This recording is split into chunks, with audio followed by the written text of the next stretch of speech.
ಕಾರ್ಕಳದ ಕಾಬಿಟ್ಟು ಹಿರಿಯ ಪ್ರಾಥಮಿಕ ಶಾಲೆ ಶತಮಾನೋತ್ಸವದ ಸಂಭ್ರಮದಲ್ಲಿದೆ. ಆದರೆ ಇದರಿಂದ ಸಾರ್ವಜನಿಕರಿಗೆ ದೊಡ್ಡ ಸಮಸ್ಯೆಯೊಂದನ್ನು ಈ ಶಾಲೆಯ ಹಳೆ ವಿದ್ಯಾರ್ಥಿ ಸಮಿತಿಯವರು ತಂದೊಡ್ಡಿದ್ದಾರೆ. ಸಾರ್ವಜನಿಕ ರಸ್ತೆಯ ಮಧ್ಯೆ ಅಕ್ರಮ ಕಟ್ಟಡ ನಿರ್ಮಿಸಲು ಹೊರಟಿದ್ದಾರೆ. ಈ ಬಗ್ಗೆ ಸಾರ್ವಜನಿಕರಿಂದ ತೀವ್ರ ವಿರೋಧ ವ್ಯಕ್ತವಾಗಿದೆ. ಕಾಬಿಟ್ಟು ಹಿರಿಯ ಪ್ರಾಥಮಿಕ ಶಾಲೆ ಸುಮಾರು 100 ವರ್ಷಗಳ ಇತಿಹಾಸವಿರುವ ಶಾಲೆ. ಈ ಶಾಲೆಯ ಶತಮಾನೋತ್ಸವ ಸಮಾರಂಭ ಇನ್ನು ಕೆಲವೇ ತಿಂಗಳಲ್ಲಿ ಬಹು ಅದ್ದೂರಿಯಾಗಿ ಜರುಗಲಿದೆ. ಈ ಸಂದರ್ಭದಲ್ಲಿ ಈ ಶಾಲೆಯ ಹಳೆ ವಿದ್ಯಾರ್ಥಿ ಸಮಿತಿಯವರು ಸಾರ್ವಜನಿಕರು ರಸ್ತೆ ಮಧ್ಯದಲ್ಲಿ ಸುಮಾರು 50 ಮನೆಗಳಿಗೆ ಹೋಗುವ ದಾರಿಯ ಮಧ್ಯದಲ್ಲಿ ಶತಮಾನೋತ್ಸವದ ಸವಿ ನೆನಪಿಗಾಗಿ ಅಕ್ರಮವಾಗಿ ಕಟ್ಟಡ ನಿರ್ಮಿಸಲು ಪ್ರಾರಂಭಿಸಿದ್ದಾರೆ. ಇದರಿಂದಾಗಿ ಸುಮಾರು 50 ಮನೆಗಳಿಗೆ ಹೋಗುವ ಸಂಪರ್ಕ ಕಡಿತಗೊಳ್ಳುತ್ತದೆ. ಅದಲ್ಲದೆ ಕಟ್ಟಡ ಕಟ್ಟಲು ಪುರಸಭೆಯಿಂದಾಗಲಿ ಸ್ಥಳೀಯ ಆಡಳಿತದಿಂದಾಗಲಿ ಯಾವ ಪರವಾನಗಿಯೂ ಪಡೆಯಲಿಲ್ಲವೆಂದು ಇಲ್ಲಿನ ಸ್ಥಳೀಯ ಚುನಾಯಿತ ಪುರಸಭೆ ಸದಸ್ಯ ರೆಹಮತ್ ಅವರು ಹೇಳ್ತಿದ್ದಾರೆ. ಇದು ಒಂದು ಸಾರ್ವಜನಿಕ ರಸ್ತೆ. ಇದು ಕಡಿಮೆ ಅಂದ್ರೆ ಒಂದು 100-150 ವರ್ಷದ ಹಿಂದಿನಿಂದ ನಡೆದು ಬಂದು ಒಂದು ರಸ್ತೆ. ಶಾಲೆ ಮೊದಲಾದಲ್ಲ, ಇದು ರಸ್ತೆ ಮೊದಲಾದದ್ದು.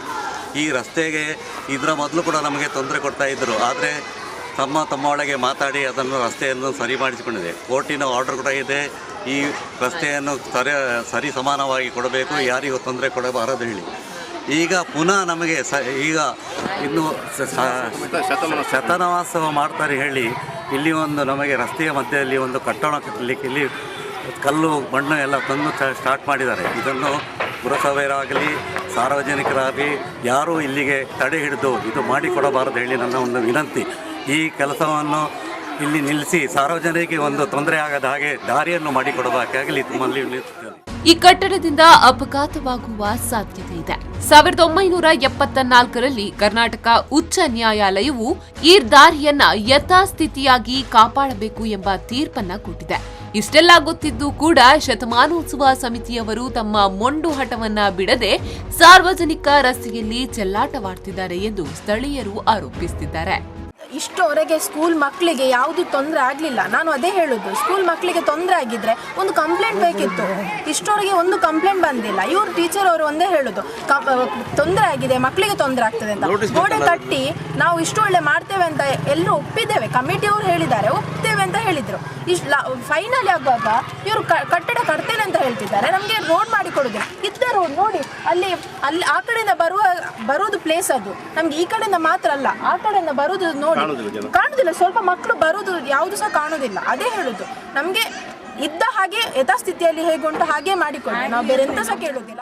20 ವರ್ಷಗಳ ಹಿಂದೆ ಈ ಶಾಲೆಯಲ್ಲಿ 1500ಕ್ಕೂ ವಿದ್ಯಾರ್ಥಿಗಳು ವಿದ್ಯಾಭ್ಯಾಸ ಮಾಡುತ್ತಿದ್ರು. ಆದ್ರೆ ಇದೀಗ ಕೇವಲ 150 ವಿದ್ಯಾರ್ಥಿಗಳು ವಿದ್ಯಾಭ್ಯಾಸ ಮಾಡುತ್ತಿರುವಾಗ ಇನ್ನು ಈ ಶಾಲೆಗೆ ಕೊಠಡಿಯ ಅಗತ್ಯವಿದೆಯೇ ಎಂದು ಸ್ಥಳೀಯರು ಪ್ರಶ್ನಿಸುತ್ತಿದ್ದಾರೆ. ಇದಕ್ಕೆ ಪುರಸಭೆಯಿಂದ ಅನುಮತಿ ಇಲ್ಲ. ಮತ್ತೆ ನಮ್ಮದು ಮುಖ್ಯೋಪಾಧ್ಯಾಯರ ಹತ್ರ ಕೇಳಿದರೆ ಅವರು ನನಗೆ ಗೊತ್ತಿಲ್ಲ ಅಂತ ಹೇಳ್ತಾ ಇದ್ದಾರೆ. ನನಗೆ ಗೊತ್ತಿಲ್ಲದೆ ಆದದ್ದು ಅಂತ ಅವರು ಕೂಡ ಹೇಳ್ತಾ ಇದ್ದಾರೆ. ಅವರು ಕೂಡ ಶತಮಾನೋತ್ಸವ ಕಮಿಟಿಯ ಸೆಕ್ರೆಟರಿ ಆಗಿದ್ದಾರೆ. ಅವರು ಕೂಡ ನಿಮ್ಮ ಮುಂದಿನ ಹೋರಾಟ ಎಂತದೀಗ? ಮುಂದಿನ ಹೋರಾಟ ನಮಗೆ ಇಲ್ಲಿ ರೋಡಿನ ಮಧ್ಯದಲ್ಲಿ ಕಟ್ಟಡ ಆಗುವುದು ಬೇಡ. ಮೊದಲು ಹೇಗಿತ್ತು ಯಥಾಸ್ಥಿತಿಯಲ್ಲಿ ಇದನ್ನು ಕಾಪಾಡಿಕೊಳ್ಬೇಕಂತ ನಮ್ಮ ಎಲ್ಲರದ್ದು ಸಹ ಬೇಡಿಕೆ ಆಗಿದೆ. ಕೆಎಂ ಖಲೀಲ್, ವಿ4 ನ್ಯೂಸ್ 24/7 ಕಾರ್ಕಳ.